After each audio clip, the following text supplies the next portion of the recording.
Right. This says that I've got how have I got two viewers? I don't know how these things happen. Okay. Right. We're back. Oh, yeah, I am now live. Yes, thank you, email. Right, have I actually got the book here? This would be terrible if I don't have the book. No, I definitely got it out. I put it down there because I'm very organised. Lovely.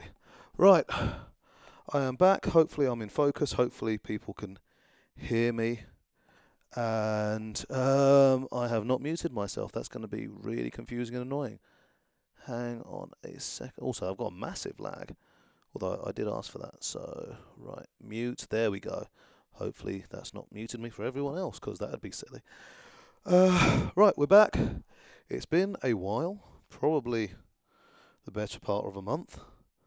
But I do need to finish doing this for the sake of finishing reading the book, which I do want to do, and for the sake of being a productive human being and so on and so forth.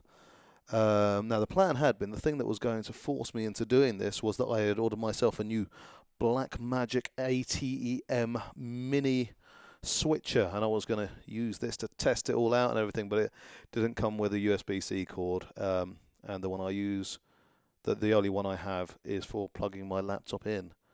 And granted, the laptop has enough battery, so I shouldn't need to, but I don't trust that, even though it should have a good 3 times the battery. Even if we're being pessimistic from what I need.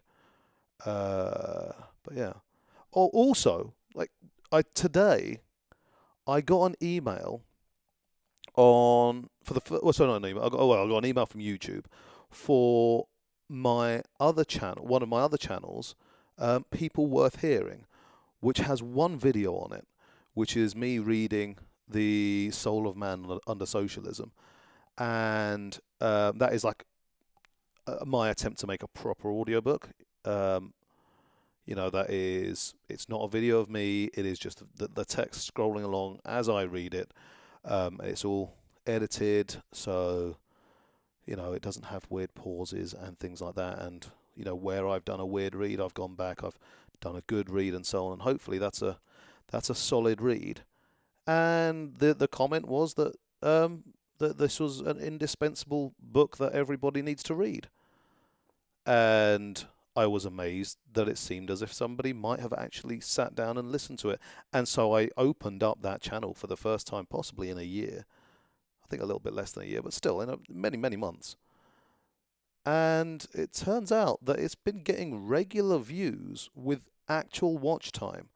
And by regular views, I mean like 2 or 3 a week, but with actual watch time, as in people sat there for the multiple hours that they needed to actually listen to, or I suppose read as they go along, the whole thing. And it has likes. It has multiple likes. And that's kind of amazing to me, because yeah, I hadn't done anything. I'd originally thought that was going to be my easy channel to work with, but it turned out that everything was either far too long or far too short for what I wanted to do on that. But I'm going to have to start working harder on that and do more things with that, because yeah, amazing. Also, apparently I have people that are watching this. Like, I've had a couple of comments come through, and I have seen them. And if you are watching this, then thank you. As ever, as I always say at the start of these, this is a poor way to experience this book. Considering the amount of time it's been since I read the last part of it, then hopefully you have found a different way to experience it by now. Hopefully a legal way. Hell, hopefully an illegal way that at least uses the efforts of somebody that was getting paid and doing a good job at it, as opposed to me half sleeping through it. But with a bit of luck, I will not fall asleep in this one, because I have had a shocking sleep pattern recently, like literally getting to sleep at 8 in the morning. And being that it's only midnight, then we're good here. Right. So, enough preamble. Hopefully, anybody thinking that they were going to actually get to listen to the book in any sort of due course will have disappeared now. I am over halfway through it, so this shouldn't take too long for us to get through.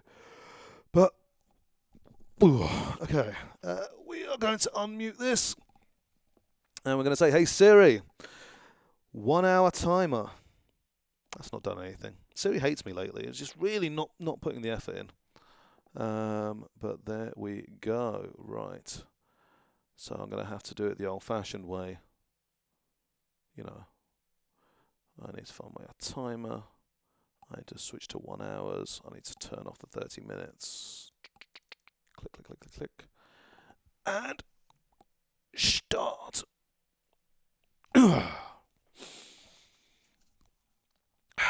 Chapter 26. Oh, I didn't finish on a part. I must have been very tired. Oh wait, is that just how I always do it? Oh no, had I just been very lucky previously at always finishing on a part? Did I even be always finishing on a part? I'm not sure I did. Maybe I'm imagining things right. I'm going to try and put a little bit of effort into doing some like decent delivery. But once again, if I start falling asleep, then that effort's going to go out the window. When the night for the ceremony came round again, 2 or 3 weeks later, I've already failed, never mind. I found that things were changed. There was an awkwardness now that there hadn't been before.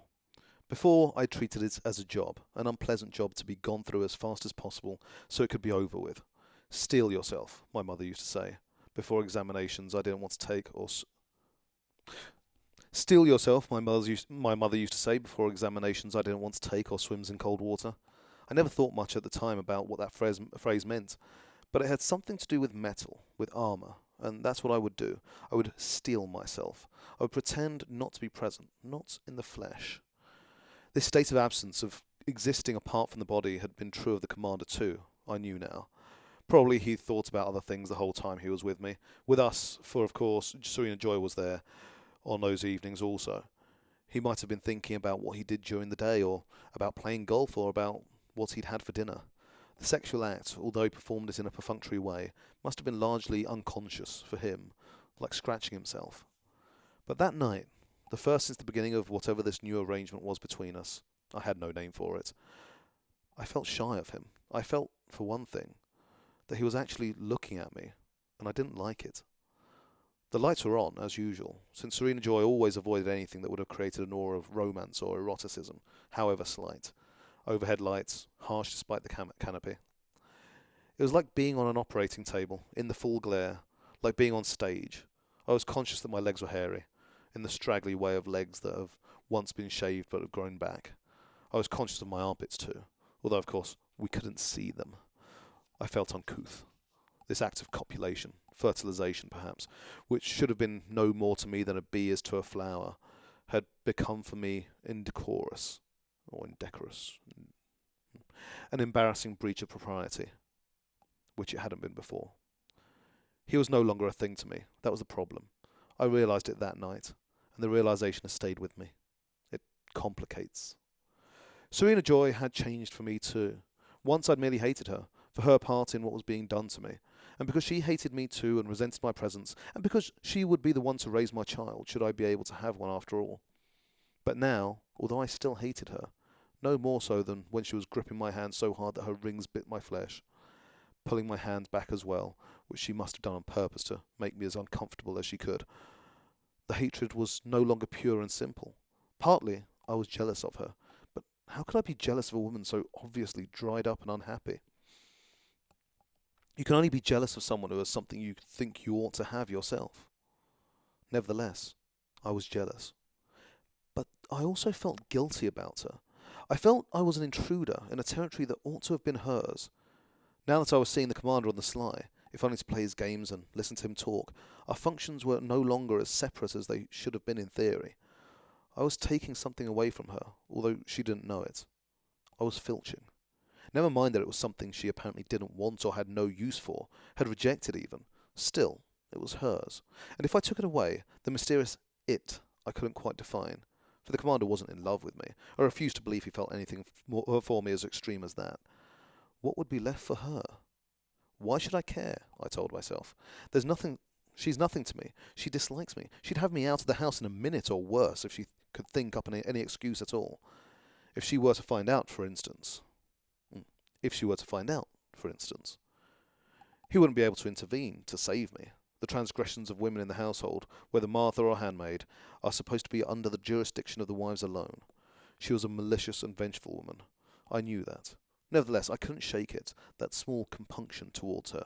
It's a weird thing is, I actually know a Martha who is house staff, who is a housekeeper. So it is always weird that that's the name that they use for it. Anyway. Also, I now had power over her, of a kind. Although she didn't know it. And I enjoyed that. Why pretend? I enjoyed it a lot. But the commander could give me away so easily, by a look, by a gesture, some tiny slip that would reveal to anyone watching that there was something between us now. He almost did it the night of the ceremony. He reached his hand up as if to touch my face. I moved my head to the side to warn him away, hoping Serena Joy hadn't noticed, and he withdrew his hand again. Withdrew into himself and his single-minded journey. Don't do that again, I said to him the next time we were alone. Do what? He said. Try to touch me like that when she's there. Did I? He said. You could get me transferred, I said, to the colonies. You know that, or worse. I thought he should continue to act in public as if I were a large vase or a window, part of the background, inanimate or transparent. I'm sorry, he said. I didn't mean to, but I find it. What? I said, when he didn't go on. Impersonal, he said.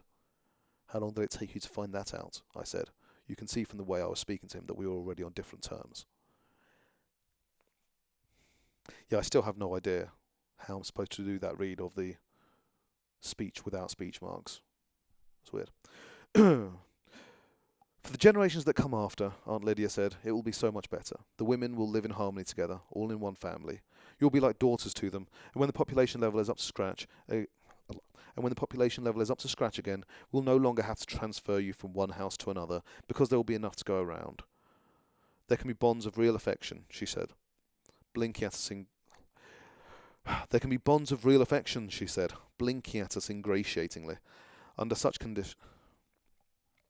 There can be bonds of real affection, she said, blinking at us ingratiatingly, under such conditions. I said, because it's still these these non-speech marks. Okay. Women united for a common end, helping one another in their daily chores as they walk the path of life together, each performing her appointed task. Why expect one woman to carry out all the functions necessary to the serene running of a household? It isn't reasonable or humane. Your daughters will have greater freedom. We are working toward the goal of a little garden for each one of you. The clasped hands again, the breathy voice. And that's just one for instance. Oh, it's not a speech, it's not a quotation. And that's just one for instance. The raised finger wagging at us.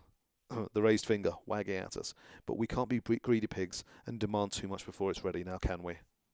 The fact is that I'm his mistress. Men at the top have always had mistresses. Why should things be any different now? The arrangements aren't quite the same, granted. The mistress used to be kept in a minor house or apartment of her own, and now they've amalgamated things. But underneath, it's the same, more or less.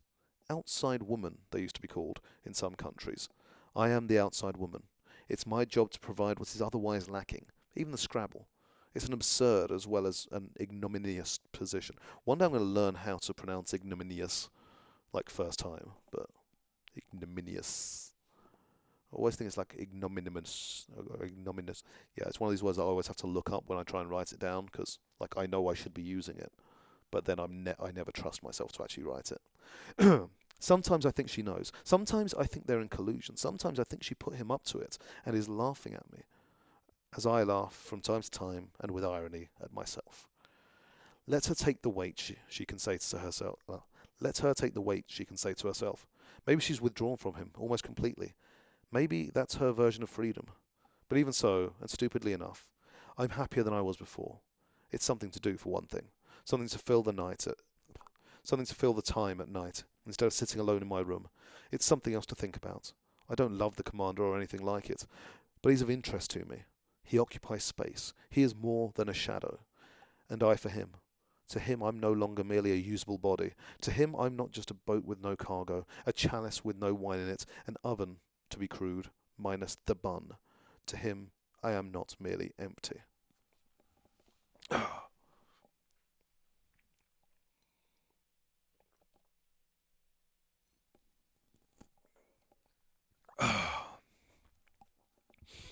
I was watching a webinar the other day on how to actually go become an audiobook reader, and I think they were saying basically you have to be able to do the recording, ideally in under double the time it takes to double the runtime of the audio. So yeah, if you are having to constantly stop, go back over things and that kind of thing, you won't get paid enough for it to be livable. So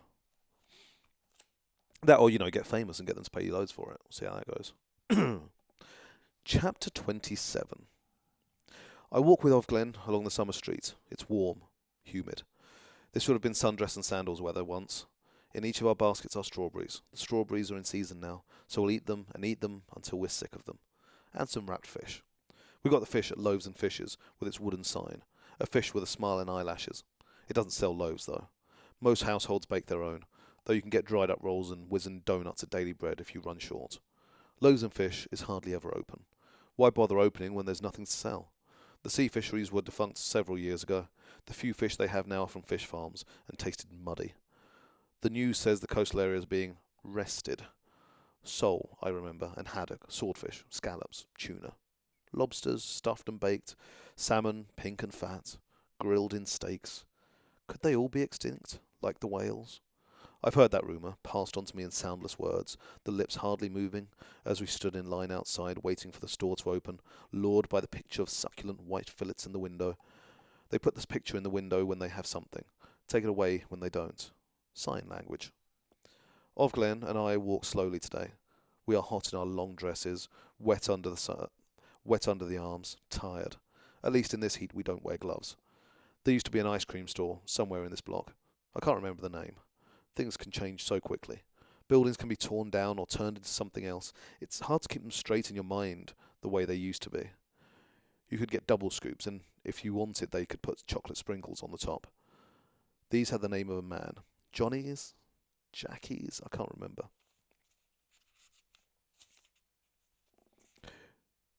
We would go there when she was little. I'd hold her up so she could see through the glass side of the counter where the vats of ice cream were on display, coloured so delicately, pale orange, pale green, pale pink. And I'd read the names to her so she could choose. She wouldn't choose by the name, though, but by the colour. Her dresses and overalls were those colours too. Ice cream pastels. Jimmy's, that was the name. I was about to say, oh, it means Jimmy's, for people that for some reason don't know what Jimmy's are. Mostly British people, because why would British people know what Jimmy's are unless they're Simpsons fans? Or I suppose they've lived a long time in the States and had hundreds of thousands on their thing. Should you be from the States and not be aware that in Britain we call Jimmy's hundreds of thousands? We call Jimmy's hundreds of thousands. Anyway, the point is I didn't, and it paid off because Margaret Atwood apparently thought ahead. She's very good at creating a character, it would seem. Glen and I are more comfortable with one another now. We're used to each other, Siamese twins. We don't bother much with the formalities anymore when we greet each other. We smile and move off in tandem, travelling smoothly along our daily track. Now and again we vary the routes. There's nothing against it, as long as we stay within the barriers. A rat in a maze is free to go anywhere, as long as it stays inside the maze. We've been to the stores already, and the church. Now we're at the wall. Nothing on it today. They don't leave the bodies hanging as long in summer as they do in the winter, because of the flies and the smell. This was once the land of air sprays, pine and floral, and people retain the taste, especially the commanders who preach purity in all things. You have everything on your list? Glen says to me now, though she knows I do. I listen never long. She's given up some of her passivity lately, some of her melancholy. Often she speaks to me first. Yes, I say. Let's go round, she says. She means down, toward the river. We haven't been that way for a while. Fine, I say. I don't turn at once, though, but remain standing where I am, taking a last look at the wall. There are the red bricks, there are the searchlights. There's the barbed wire, there are the hooks. Somehow the wall is even more foreboding when it's empty like this. When there's someone hanging on it, at least you know the worst. But vacant, it is also potential, like a storm approaching. When I can see the bodies, the actual bodies, when I can guess from the sizes and shapes that none of them is Luke, I can believe also that he is still alive. I don't know why I expect him to appear on this wall. There are hundreds of other places they could have killed him, but I can't shake the idea that he's in there at this moment, behind the blank red bricks. I try to imagine which building he's in. I can remember where the buildings are, inside the wall. We used to be able to walk freely there when it was a university. We still go in there for once in a while for women's salvagings. Most of the buildings are red brick too. Some have arched doorways, a Romanesque effect from the 19th century. We aren't allowed inside the buildings anymore, but who would want to go in? Those buildings belong to the eyes. Maybe he's in the library, somewhere in the vaults, the stacks. The library is like a temple. There's a long flight of white steps leading to the rank of doors. Then, inside, another white staircase going up. To either side of it, on the wall, there are angels. Also there are men fighting, or about to fight, looking clean and noble, not dirty and blood-stained and smelly the way they must have looked. Victory is on one side of the inner doorway, leading them on, and death is on the other. It's a mural in honour of some war or other. The men on the side of death are still alive. They're going to heaven. Death is a beautiful woman with wings and one breast almost bare. Or is that victory? I can't remember. They won't have destroyed that. We turn our backs to the wall, head left. Here there are several empty storefronts, their glass windows scrawled with soap. I try to remember what was sold in them once. Cosmetics, jewellery. Most of the stores carrying things for men are still open. It's just the ones dealing in what they call vanities that have been shut down. At the corner is the store known as Soul Scrolls. It's a franchise. There are Soul Scrolls in every city centre, in every suburb, or so they say. It must make a lot of profit. The window of Soul Scrolls is shatterproof. Behind it are printout machines, row on row of them. These machines are known as holy rollers, but only among us. It's a disrespectful nickname. What the machines print is prayers, roll upon roll, prayers going out endlessly. They're ordered by CompuPhone. I've heard the commander's wife doing it. Ordering prayers from Soul Scrolls is supposed to be a sign of piety and faithfulness to the regime. So of course, the commander's wives do it a lot. It helps their husbands' careers. There are 5 different prayers for health, wealth, a death, a birth, a sin. You pick the one you want, punch in the number, then punch in your own number so your account will be debited, and punch in the number of times you want the prayer repeated. The machines talk as they print out the prayers, if you like. If you like, you can go inside and listen to them, the toneless metallic voices repeating the same thing over and over. Once the prayers have been printed out and said, the paper rolls back through another slot and is recycled into fresh paper again. There are no people inside the building. The machines run by themselves. You can't hear the voices from outside, only a murmur, a hum, like a devout crowd on its knees. Each machine has an eye painted in gold on the side, flanked by 2 small golden wings. I try to remember what this place sold when it was a store, before it was turned into Soul Scrolls. I think it was lingerie, pink and silver boxes, coloured pantyhose, brassieres with lace, silk scarves, something lost.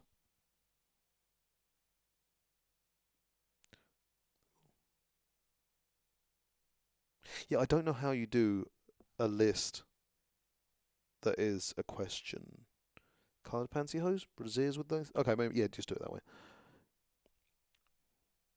Pink and silver boxes, coloured pantyhose, brassieres with lace, silk scarves, something lost. Yeah, do it that way. Is it brassieres or brassieres? Brassieres. Yeah. Brassieres. Ovglen and I stand outside Soul Scrolls, looking through the shatterproof windows, watching the prayers well out from the machine and disappear again through the slot, back to the realm of the unsaid. Now I shift my gaze. What I see is not the machines, but Ovglen, reflected in the glass of the window. She's looking straight at me. We can see into each other's eyes. This is the first time I've ever seen Ovglen's eyes, directly, steadily, not aslant. Her face is oval, pink, plump but not fat. Her eye is roundish. She holds my stare in the glass, level, unwavering. Now it's hard to look away. There's a shock in this seeing. It's like seeing somebody naked for the first time. There is risk suddenly in the air between us, where there was none before. Even this meeting of eyes holds danger, though there's nobody near. At last, Ovglen speaks. "Do you think God listens," she says, "to these machines?" She is whispering, our habit at the centre. In the past, this would have been a trivial enough remark, a kind of scholarly speculation. Right now, it's treason. I could scream, I could run away, I could turn from her silently to show her I won't tolerate this kind of talk in my presence. Subversion, sedition, blasphemy, heresy, all rolled into one. I steel myself. No, I say. She lets out her breath in a long sigh of relief. We have crossed the invisible line together. Neither do I, she says. Though I suppose it's faith of a kind, I say, like Tibetan prayer wheels. What are those? She asks. I only read about them, I say. They were moved around by the wind. They're all gone now. Like everything, she says. Only now do we stop looking at one another. Is it safe here? I whisper. I figure it's the safest place, she says.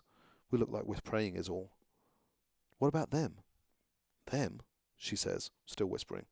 You're always safest out of doors, no mics. And why would they put one here? They think nobody would dare, but we've stayed long enough. There's no sense in being late getting back. But we've stayed long enough. There's no sense in being late getting back. We turn away together. Keep your head down as we walk, she says, and lean a little towards me. That way I can hear you better. Don't talk when there's anyone coming. We walk, heads bent as usual. I'm so excited I can hardly breathe, but I keep a steady pace. Now more than ever, I must avoid drawing attention to myself. I thought you were a true believer, Ovglen says. I thought you were, I say. You were always so stinking pious. So were you, I reply. I want to laugh, shout, hug her. You can join us, she says. Us? I say. There is an us then. There's a we. I knew it. You didn't think I was the only one, she says. I didn't think that. It occurs to me that she may be a spy, a plant, set to trap me. Such is the soil in which we grow, but I can't believe it. Hope is rising in me, like sap in a tree, blood in a wound. We have made an opening. I want to ask her if she's seen Moira, if anyone can find out what's happened to Luke, to my child, my mother even, but there's not much time. Too soon we're approaching the corner of the main street, the one before the first barrier. There will be too many people. Don't say a word, Ovglen warns me, though she doesn't need to, in any way. Of course I won't, I say. Who could I tell? We walk the main street in silence, past Lily's, past Allflesh. There are more people on the sidewalks this afternoon than usual. The warm weather must have brought them out. Women in green, blue, red, striped. Women in green, blue, red, stripes. Men too. Some in uniform, some only in civilian suits. The sun is free. It is still there to be enjoyed, though no one bathes in it anymore, not in public. There are more cars too. Whirlwinds with their chauffeurs and their cushioned occupants. Lesser cars, driven by lesser men. Something is happening. There's a commotion, a flurry among the shoals of cars. Some are pulling over to the side as if to get out of the way. I look up quickly. It's a black van, with the white winged eye on the side. It doesn't have the siren on, but the other cars avoid it anyway. It cruises slowly along the seats, as if looking for something. Shark on the prowl. I freeze. Cold travels through me, down to my feet. They must have been microphones. They've heard us after all. Ovglen, under cover of her sleeve, grips my elbow. Keep moving, she whispers. Pretend not to see. But I can't help seeing. Right in front of us, the van pulls up. Two eyes, in great suits, leap from the opening double doors at the back. They grab a man who is walking along, a man with a briefcase, an ordinary-looking man, slam him back against the black side of the van. He's there a moment, splayed out against the metal as if stuck to it. Then one of the eyes moves in on him, does something sharp and brutal that doubles him over into a limp cloth bundle. They pick him up and heave him into the back of the van like a sack of mail. Then they're inside. Then they're inside also, and the doors are closed and the van moves on. It's over, in seconds, and the traffic on the street resumes as if nothing has happened. What I feel is relief. It wasn't me. Whew.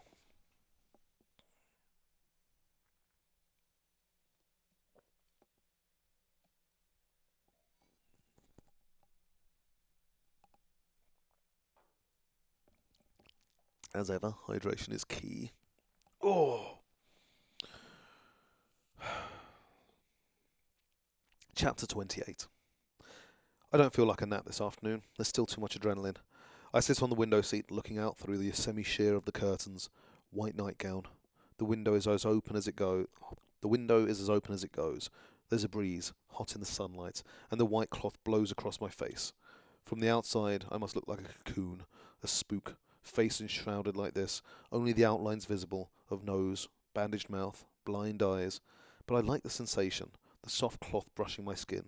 It's like being in a cloud. They've given me a small electric fan, which helps in this humidity. It whirs on the floor, in the corner, its blades encased in grill work. If I were Moira, I'd know how to take it apart, reduce it to its cutting edges. I have no screwdriver, but if I were Moira, I could do it without a screwdriver. I'm not Moira. What would she tell me about the commander if she were here? Probably she'd disapprove. She disapproved of Luke back then. Not of Luke, but of the fact that he was married. She said I was poaching on another woman's ground. I said Luke wasn't a fish or a piece of dirt either. He was a human being and could make his own decisions. She said I was rationalising. I said I was in love. She said that was no excuse. Moira was always more logical than I am. I said she didn't have that problem herself anymore, since she decided to prefer women. As far as I could see, she had no scruples about stealing them or borrowing them when she felt like it. She said it was different, because the balance of power was equal between women, so sex was an even-Steven transaction. I said, even-Steven? I said even-Steven was a sexist phrase. If she was going to be like that, and anyway, that argument was outdated. She said I had trivialised the issue, and if I thought it was outdated, I was living with my head in the sand. Wait, what would be the non-sexist version of even-Steven? Even? Even Stephanie. Effany Stephanie. We said all this in my kitchen, drinking coffee, sitting at my kitchen table in those low, intense voices we used for such arguments when we were in our early 20s, a carryover from college. The kitchen was in a run-down apartment in a clapboard house near the river, the kind with 3 stories and a rickety outside back staircase. I had the second floor, which meant I got noise from both above and below. 2 unwanted disc players thumping late into the night. Students, I knew. I was still on my first job, which didn't pay much. I worked a computer in an insurance company. So the hotels, with Luke, didn't mean only love or only sex to me. They also meant time off from the cockroaches, the dripping sink, the linoleum that was peeling off the floor in patches, even from my own attempts to brighten things up by sticking posters on the wall and hanging prisms in the windows. I had plants too, though they always got spider mites or died from being unwatered. I would go off with Luke and neglect them. I said there was more than one way of living with your head in the sand, and that if Moira thought she could create utopia by shutting herself up in a women-only enclave, she was sadly mistaken. Why did I say enclave? Surely enclave. Like, I know Apple says enclave, but enclave. Come on. Men were not just going to go away, I said. You couldn't just ignore them. That's like saying you should go out and catch syphilis merely because it exists, Moira said. Are you calling Luke a social disease? I said. Moira laughed. Listen to us, she said. Shit. We sound like your mother. I want to imagine she's in The Wire. She's like, shit. Anyway, we both laughed then, and when she left, we hugged each other as usual. There was a time when we didn't hug, after she told me about being gay, but then she said I didn't turn her on, reassuring me, and we'd gone back to it. We could fight and wrangle and name call, but it didn't change anything underneath. She was still my oldest friend. Is.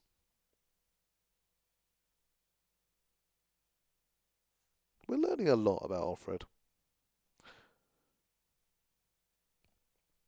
And the woman that she used to be. I got a better apartment after that, where I lived for the 2 years it took Luke to pry himself loose. I paid for it myself with my new job. It was in a library, not the big one with Death and Victory, a smaller one. I worked transferring books to computer disks to cut down on storage space and replacement costs. To cut down on storage space and replacement costs, they said. Discers, we called ourselves. We called the library a discotheque, which was a joke of ours. After the books were transferred, they were supposed to go to the shredder, but sometimes I took them home with me. I liked the feel of them, and the look. Luke said I had the mind of an antiquarian. He liked that. He liked odd things himself. It's strange now to think about having a job. Job. It's a funny word. It's a job for a man. Do a jobby, they'd say to children when they were being toilet trained. Or of dogs, he did a job on the carpet. You're supposed to hit them with rolled up newspapers, my mother said. You're supposed to hit them with rolled up newspapers, my mother said. I can remember when there were newspapers, though I never had a dog, only cats. Is Margaret Atwood Scottish? Do Americans say jobby? Am I speaking a very slightly Scottish accent? Strange. The Book of Job. All those women having jobs, hard to imagine now, but thousands of them had jobs, millions. It was considered the normal thing. Now it's like remembering the paper money when they still had that. My mother kept some of it, pasted into her scrapbook along with the early photos. It was obsolete by then. You couldn't buy anything with it. Pieces of paper, thickish, greasy to the touch, green-coloured with pictures on each side, some old man in a wig, and on the other side a pyramid with an eye above it. It said, "In God we trust." My mother said people used to have signs behind their cash registers for a joke. "In God we trust, all others pay cash." That would be blasphemy now. You had to take those pieces of paper with you when you went shopping, though by the time I was 9 or 10, most people used plastic cards. Not for the groceries, though. That came later. It seems so primitive, totemistic even, like cowrie shells. What the hell's a cowrie shell? Cowrie shell? I feel like cowrie shell. That seems reminiscent. I must have used that kind of money myself, a little before everything went on the CompuBank. I guess that's how they were able to do it, in the way they did it, all at once, without anyone knowing beforehand. If there had still been portable money, it would have been more difficult. It was after the catastrophe, when they shot the president and machine-gunned the Congress, and the army declared a state of emergency. They blamed it on the Islamic fanatics at the time. When was this written?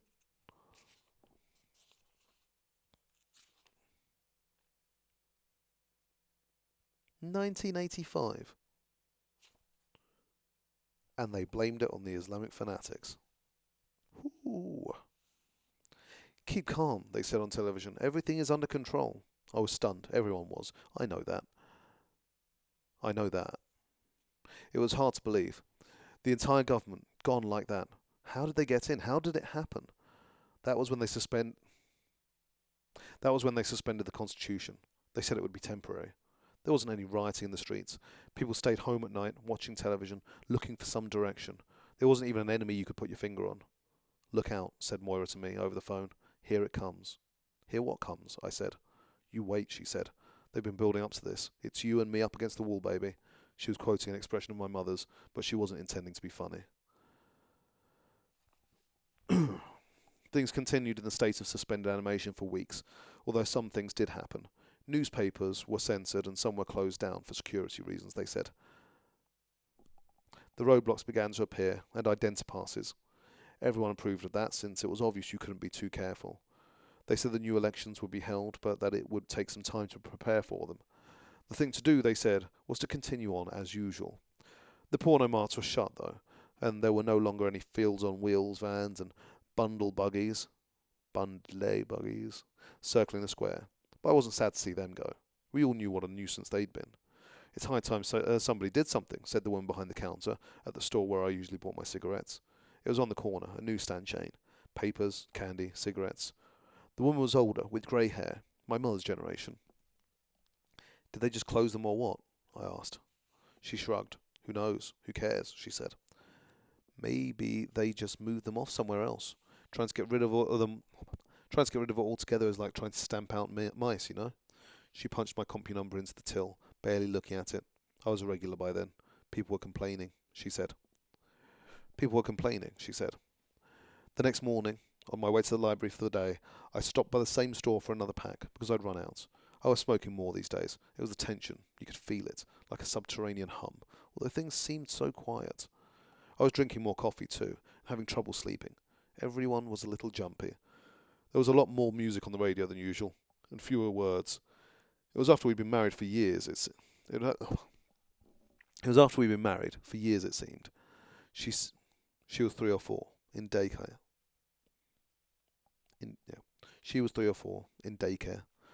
We'd all got up in the usual way and had breakfast. Granola, I remember. And Luke had driven her off to school in the little outfit I'd bought her just a couple of weeks before. Striped overalls and a blue t-shirt. What month was this? It must have been September. There was a school pool that was supposed to pick them up. There was a school pool that was supposed to pick them up. But for some reason I'd wanted Luke to do it. I was getting worried, even about the school pool. No children walked to school anymore. There had been too many disappearances. When I got to the corner store, the usual woman wasn't there. Instead, there was a young man. He couldn't have been more than 20. "She's sick," I said as I handed him my card. "Who?" he said aggressively, I thought. "The woman who's usually here," I said. How would I know? He said. He was punching my number in, studying each number, punching with one finger. He obviously hadn't done it before. I drummed my fingers on the counter, impatient for a cigarette, wondering if anyone had ever told him something could be done about those pimples on his neck. I remember quite clearly what he looked like. Tall, slightly stooped, dark hair cut short, brown eyes that seemed to focus 2 inches behind the bridge of my nose, and that acne. I suppose I remember him so clearly because of what he said next. Sorry, he said. This number's not valid. That's ridiculous, I said. It must be. I've got thousands in my account. I just got the statement 2 days ago. Try it again. It's not valid, he repeated obstinately. See the red light? Means it's not valid. You must have made a mistake, I said. Try it again. He shrugged and gave me a fed-up smile, but he did try the number again. This time I watched his fingers on each number. And checked the numbers that came up in the window. It was my number all right, but there was the red light again. See, he said. See, he said again, still with that smile, as if he knew some private joke he wasn't going to tell me. I'll phone them from the office, I said. The system had fouled up before, but a few phone calls usually straightened it out. Still, I was angry, as if I'd been unjustly accused of something I didn't even know about. As if I'd been unjustly accused of something I didn't even know about. As if I'd made the mistake myself. You do that, he said indifferently. I left the cigarettes on the counter, since I hadn't paid for them. I figured I could borrow some at work. I did phone from the office, but all I got was a recording. The lines were overloaded, the recording said. Could I please phone back? The line stayed overloaded all morning, as far as I could tell. I phoned back several times, but no luck. Even that wasn't too unusual. About 2 o'clock, after lunch, the director came into the disking room. I have something to tell you, he said. He looked terrible. His hair was untidy. His eyes were pink and wobbling, as though he'd been drinking. We all looked up, turned off our machines. There must have been 8 or 10 of us in the room. I'm sorry, he said, but it's the law. I really am sorry. For what? Somebody said. I have to let you go, he said. It's the law, I have to. I have to let you all go. He said this almost gently, as if we were wild animals, frogs he'd caught in a jar, as if we were being humane. We're being fired, I said. I stood up. But why? Not fired, he said. Let go. You can't work here anymore. It's the law. He ran his hands through his hair, and I thought he'd gone crazy. The strain had been too much for him, and he's blown his wiring. You can't just do that, said the woman sat next to me. This sounded false, improbable, like something you would say on television. It isn't me, he said. You don't understand. Please go, now. His voice was rising. I don't want any trouble. If there's trouble, the books might be lost. Things will get broken. He looked over his shoulder. They're outside, he said, They're outside, he said, in my office. If you don't go now, they'll come in themselves. They gave me 10 minutes. By now he sounded crazier than ever. He's loopy. He's loopy, someone said out loud, which we must all have thought. But I could see out into the corridor, and there were 2 men standing there, in uniforms, with machine guns. This was too theatrical to be true. Yet there they were, sudden apparitions, like Martians. There was a dreamlike quality to them. They were too vivid, too at odds with their surroundings. Just leave the machines, he said while we were getting our things together, filing out, as if we could have taken them. Just leave the machines. Yeah. Okay. We stood in a cluster on the steps outside the library. We didn't know what to say to one another, since none of us understood what had happened. There was nothing much we could say. We looked at one another's faces and saw dismay, and a certain shame, as if we'd been caught doing something we shouldn't. It's outrageous, one woman said, but without belief. What was it about this that made us feel we deserved it? When I got back to the house, nobody was there. Luke was still at work. My daughter was at school. I felt tired, bone tired. But when I sat down, I got up again.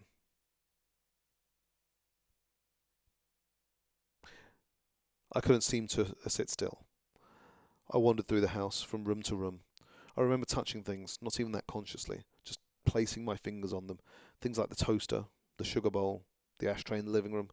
After a while, I picked up the cat and carried her around with me. I wanted Luke to come home. I thought I should do something, take steps, but I didn't know what steps I could take. But I didn't know what steps I could take. I tried phoning the bank again, but I only got the same recording. I poured myself a glass of milk. I told myself I was too jittery for another coffee, and went into the living room, and sat down on the sofa and put the glass of milk on the coffee table, carefully, without drinking any of it. I held the cat up against my chest so I could feel her purring against my throat. After a while, I phoned my mother at her apartment, but there was no answer. She'd settled down more by then. She'd stopped moving every few years. She lived across the river, in Boston. I waited a while and phoned Moira. She wasn't there either, but when I tried half an hour later, she was. In between those phone calls, I just sat on the sofa. What I thought about was my daughter's school lunches. I thought maybe I'd been giving her too many peanut butter sandwiches. I've been fired, I told Moira, when I got her on the phone. She said she would come over. By that time, she was working for a women's collective, the publishing division. They put out books on birth control and rape and things like that. Though there wasn't as much demand for those things as there used to be. I'll come over, she said. She must have been able to tell from my voice that this was what I wanted. She got there after some time. So she said. She got there after some time. So, she said. She threw off her jacket, sprawled into the oversized chair. Tell me. First we'll have a drink. She got up and went to the kitchen and poured us a couple of scotches and came back and sat down. And I tried to tell her what had happened to me. When I finished, she said, "Try getting anything on your CompuCard today?" "Yes," I said. I told her about that too. "They've frozen them," she said. "Mine too. The collectives too. Any account with an F on it instead of an M. All they need to do is push a few buttons. We're cut off." "But I've got over $2,000 in the bank," I said, as if my own account was the only one that mattered. "Women can't hold property anymore," she said. "It's a new law. Turn on the TV today?" "No," I said. "It's on there," she said. "All over the place." She was not stunned, the way I was. In some strange way she was gleeful, as if this was what she'd been expecting for some time, and now she'd been proven right. She even looked more energetic, more determined. "Luke can use your CompuCount for you," they said. "They'll transfer your number to him, or that's what they say. Husband or male next of kin." "But what about you?" I said. She didn't have anyone. "I'll go underground," she said. "Some of the gays can take over our numbers and buy us things we need." "But why?" I said. "Why did they?" "Ours is not to reason why," said Moira.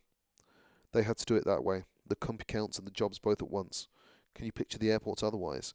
They don't want us going anywhere. You can bet on that." I went to pick up my daughter from the school. I drove with exaggerated care. By the time Luke got home, I was sitting at the kitchen table. She was drawing with felt pens at her own little table in the corner, where her paintings were taped up next to the refrigerator.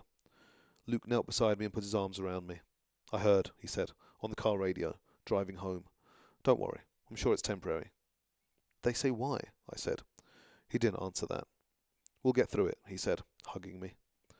"You don't know what it's like," I said. "I feel as if somebody cut off my feet." I wasn't crying. Also, I couldn't put my arms around him. "It's only a job," he said, trying to soothe me. "I guess you get all the money," I said, "and I'm not even dead." I was trying for a joke, but it came out sounding macabre. "Hush," he said. He was still kneeling on the floor. "You know I will always take care of you." I thought already he's starting to patronise me. Then I thought, already you're starting to get paranoid. "I know," I said. "I love you." Later, after she was in bed and we were having supper and I wasn't feeling so shaky, I told him about the afternoon.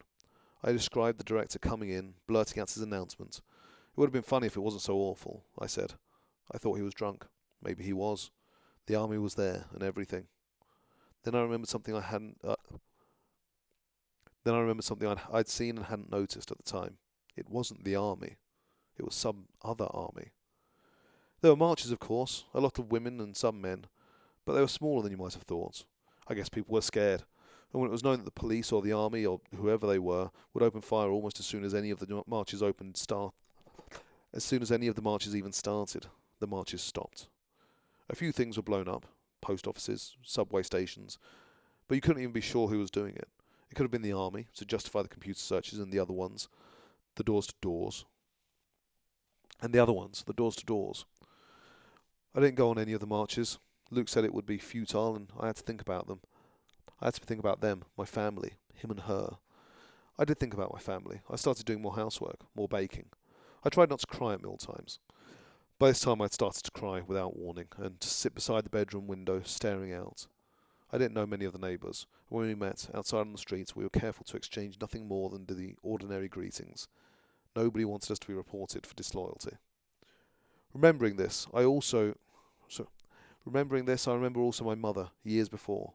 I must have been 14, 15, that age when daughters are most embarrassed by their mothers. I remember her coming back to one of many parts.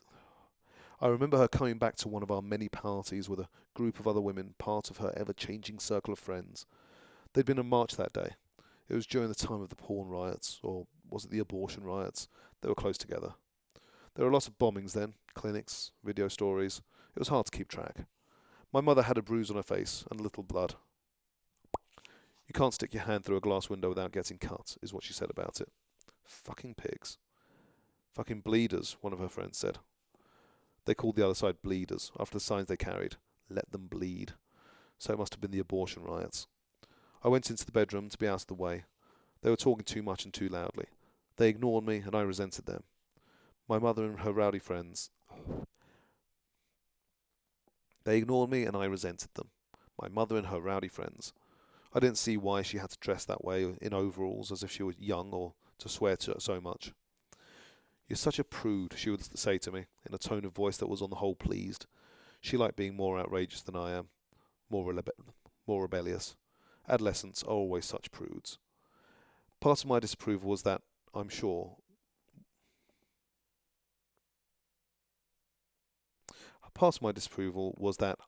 perfunctory routine. But also, I wanted from her a life more ceremonious, less subject to makeshift and decampment. You are a wanted child, God knows. She would say at other moments. You're a wanted child, God knows. You're a wanted child, God knows. She would say at other moments, lingering over the photo albums in which she had me framed. These albums were thick with babies, but my replicas thinned out as I grew older, as if the population of my duplicates had been hit by some plague. She would say this a little regretfully, as though I hadn't turned out entirely as she'd expected. No mother is ever completely a child's idea of what a mother should be. And I suppose it works the other way around as well. But despite everything, we didn't do badly by one another. We did as well as we could. We did as well as most. I wish she were here, so I could tell her I finally know this. Someone has come out of the house. I hear the distant closing of a door. Around at the side, footsteps on the walk. It's Nick. I can see him now. He stepped off the path onto the lawn to breathe in the humid air which stinks of flowers, of pulpy growth, of pollen thrown into the wind in handfuls, like oyster spawn into the sea. All this prodigal breeding. He stretches in the sun. I feel the ripple of muscles go along him, like a cat's back arching. He's in his shirt sleeves, bare arms sticking shamelessly out from the rolled cloth. Where does the tan end? I haven't spoken to him since that one night. Dreamscape in the moon-filled sitting room. Since that one night dreamscape in the moon-filled sitting room. He's only my flag, my semaphore. Body language. Right now his cap's on sideways. Therefore I am sent for. What does he get for it? His role as a page boy. How does he feel pimping in this ambiguous way for the commander? Does it fill him with disgust or make him want more of me? Want me more? Because he has no idea what really goes on in there, among the books. Acts of perversion for all he knows. The commander and me, covering each other with ink, licking it off, or making love on stacks of forbidden newsprint. Well, he wouldn't be far off at that. But depend on it, there's something in it for him. Everyone's on the take one way or another. Extra cigarettes? Extra freedoms not allowed to the general run? Anyway, what can he prove? It's his word against the commander's, unless he wants to head a posse. Kick in a door, and what did I tell you? Caught in the act, sinfully scrabbling. Quick, eat those words. Maybe he just likes satisfaction of knowing something secret, or having something on me, as they used to say. It's the kind of power you can use only once. I would like to think better of him. That night, after I'd lost my job, Luke wanted me to make love. Why didn't I want to?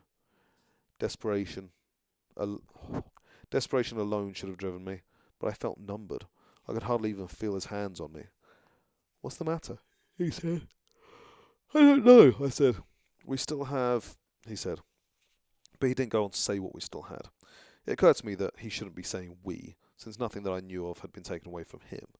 We still have each other, I said. It was true. Then why did I sound, even to myself, so indifferent? He kissed me then, as if now I'd said that, something could get back to normal. But something had shifted, some balance. I felt shrunken. I felt shrunken so that when he put his arms around me, gathering me up, I was as small as a doll. I felt love going forward without me. He doesn't mind this, I thought. He doesn't mind it at all. Maybe he even likes it. We are not each other's anymore. Instead, I am his. Unworthy, unjust, untrue. But that is what happened. So Luke, what I want to ask you now, what I need to know is, was I right? Because we never talked about it. By the time I could have done that, I was afraid to. I couldn't afford to lose you. Oh, how are we doing for time? Oh, 10 minutes. Nice. That works out. Oh.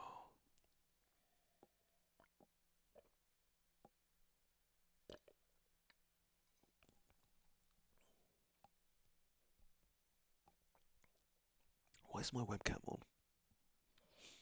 My webcam's down there. That's not a webcam. Although it does connect via a webcam interface.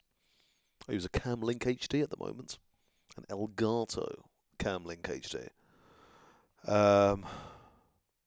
And presumably I'm going to keep, I'm going to do the whole, the ATM Mini thing a few times. But being that I only need one camera plugged into this, then that's what I'm going to do. But what I might do is if I start, if I do ebooks, then I can plug in my iPad, and then I can do like a picture-in-picture type dealie. So that'd be fun. How long have we got? Oh, hello. Right. This is the last chapter of the part. I'm sitting in the commander's office, across from him at his desk, in the client position, as if I'm a bank customer negotiating a hefty loan. But apart from any placement in the room, little of that formality remains between us. I no longer sit stiff-necked, straight-backed, feet regimented side by side on the floor, eyes at the salute. Instead, my body's lax, cosy even. My red shoes are off, my legs tucked up underneath me on this chair, surrounded by a buttress of red skirts, true, but tucked nonetheless, as at a campfire of earlier and more picnic days. Ooh, picnic as an adjective. If there were a fire in the fireplace, its light would be twinkling in on the polished surfaces, glimmering warmly on flesh. I add the firelight in. As for the commander, he's casual to a fault tonight. Jacket off, elbows on the table. All he needs is a toothpick in the corner of his mouth to be an ad for a rural democracy, as in an etching. Fly-specked, some old burned book. The squares on the board in front of me are filling up. I'm making my penultimate play of the night. Zilch, I spell. A convenient one-vowel word with an expensive Z. Is that a word? Says the commander. We could look it up, I say. It's archaic. I'll give it to you, he says. He smiles. I'll give it to you, he says. He smiles.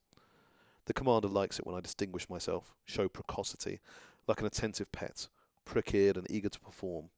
His approbation laps me like a warm bath. I sense in him none of the animosity I used to sense in men, even in Luke sometimes. He's not saying bitch in his head.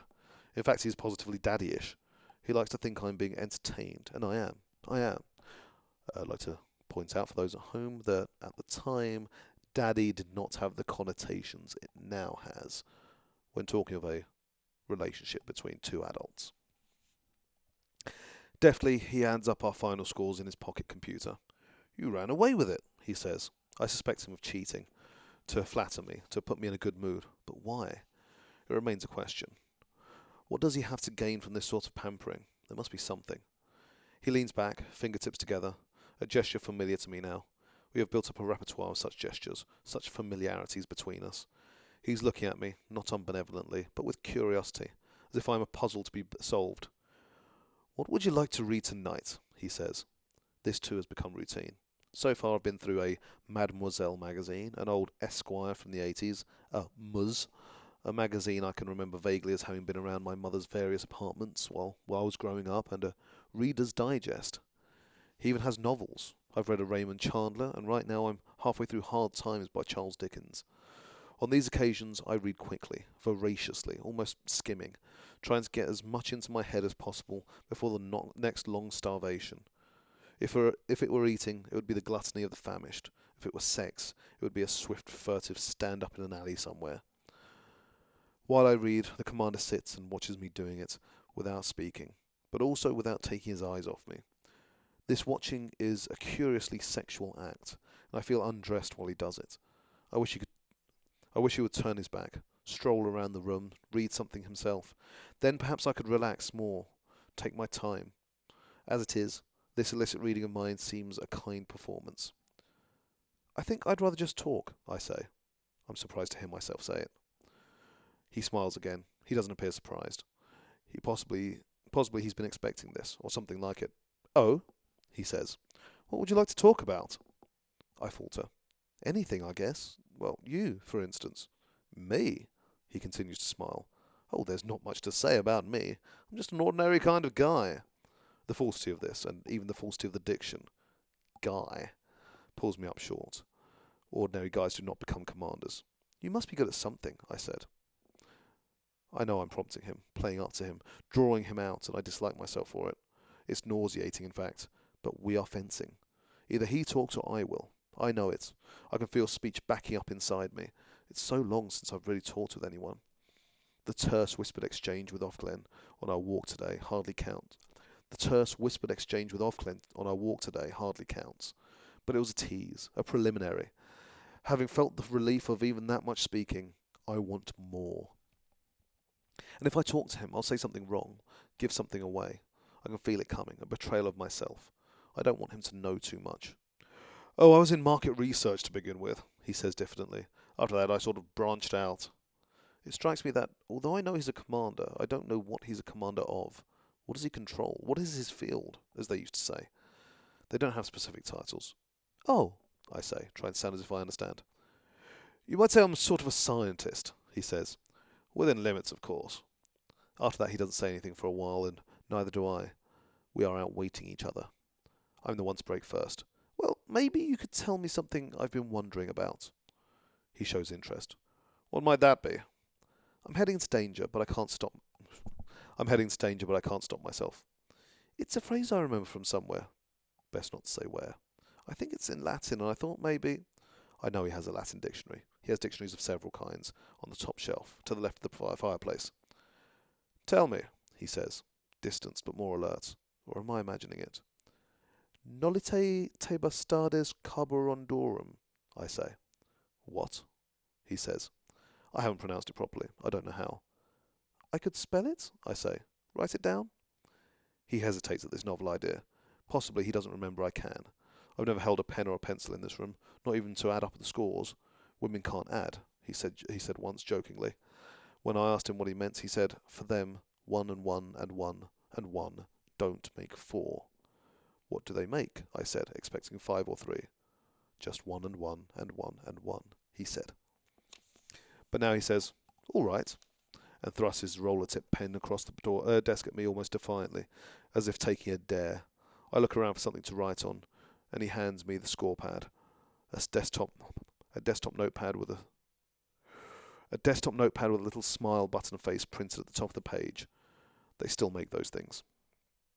I print the phrase carefully, copying it down from inside my head, from inside my closet. Nolite te bastardes carborundorum. Here, in this context, it's neither prayer nor command, but a sad graffiti, scrawled once, abandoned. The pen between my fingers is sensuous, alive almost. I can feel its power, the power of the words it contains. Pen is envy, Aunt Lydia would say, quoting another centre motto, warning us away from such objects. And they were right, it is envy. Just holding it is envy. I envy the commander his pen. It's one more thing I would like to steal. The commander takes the smile button from me and looks at it. He takes the smile button page from me and looks at it. Then he begins to laugh. And is he blushing? That's not real Latin, he says. That's just a joke. A joke, I say, bewildered now. It can't be only a joke. Have I risked this, made a grab at knowledge for a mere joke? What sort of joke? You know how schoolboys are, he says. His laughter is nostalgic, I see now.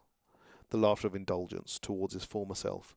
He gets up, crosses to the bookshelves, takes down a book from his trove. Not the dictionary, though. It's an old book, a textbook it looks like, dog-eared and inky. Before showing it to me, he thumbs through it, contemplative, reminiscent. Then, "Here," he says, laying it open on the desk in front of me. What I see first is a picture. The Venus de Milo, in a black and white photo with a moustache and a black brassiere and armpit hair drawn clumsily on her. On the opposite page is the Colosseum in Rome, labelled in English, and below a conjugation. Sum es est, sumus estis sunt. There, he says, pointing, and in the margin I see it, written in the same ink as the hair on the Venus. Nolite te bastardes carborundorum. Stop.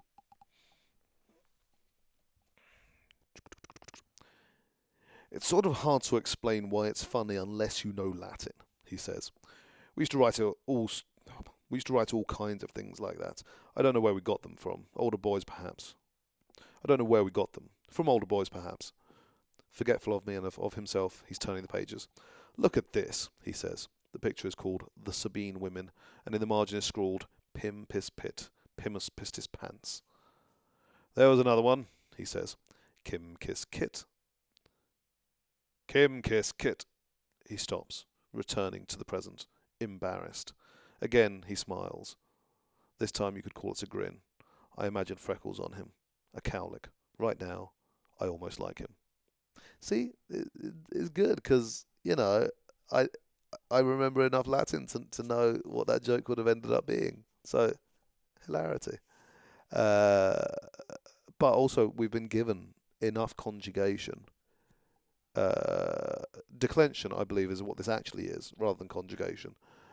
To be able to work it out, even if we didn't know Latin. So, that's nice. But what did it mean? I say. Which? He says. Oh, it meant don't let the bastards grind you down. I guess we thought we were pretty smart back then. I force a smile, but it's all before me now. I can see why she wrote that on the wall of the cupboard, but I also see that she must have learnt it here, in this room. Where else? She was never a schoolboy. With him, during some previous period of boyhood reminiscence, of confidences exchanged. I have not been the first, then, to enter his silence, play children's word games with him. What happened to her? I say. He hardly misses a beat. Did you know her somehow? Somehow, I say. She hanged herself, he says, thoughtfully, not sadly. That's why we had the light fixture removed in your room. He pauses. Serena found out, he says, as if this explains it. And it does. If your dog dies, get another. What with? I say. He doesn't want to give me any ideas. Doesn't matter, he says. Torn bedsheet, I figure. I've considered the possibilities. I suppose it was Cora who found her, I say. That's why she screamed. That's why she screamed. Yes, he says. Poor girl. He means Cora. Maybe I shouldn't come here anymore, I say. I thought you were enjoying it, he says lightly, watching me. However, with intent bright eyes. If I didn't know better, I would think it was fear. I wish you would. You want my life to be bearable to me. You want my life to be bearable to me, I say. It comes out not as a question, but as a flat statement. Flat and without dimension. If my life is bearable, maybe what they're doing is all right after all. Yes, he says. I do. I would prefer it. Well then, I say. Things have changed. I have something on him now. What I have on him is the possibility of my own death. What I have on him is his guilt, at last. What would you like? He says, still with that lightness, as if it's a money transaction merely, and a minor one at that. Candy, cigarettes. Besides hand lotion, you mean? I say. Besides hand lotion, he agrees. I would like to know. It sounds indecisive, stupid even. I say it without thinking. Know what? He says. Whatever there is to know, I say. But that's too flippant. What's going on? There you go. Finishing off quoting Marvin Gaye. Am I out of focus here? Maybe. Doesn't matter as long as the audio is there, which it should be, because it's coming up on there. Cool. Right. So, next time, part 11, Night.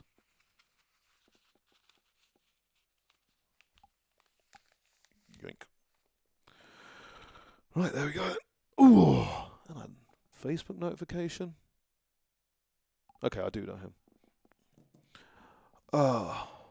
See, last time I got a friend request from family, it was like family I've literally never spoken to. And that's...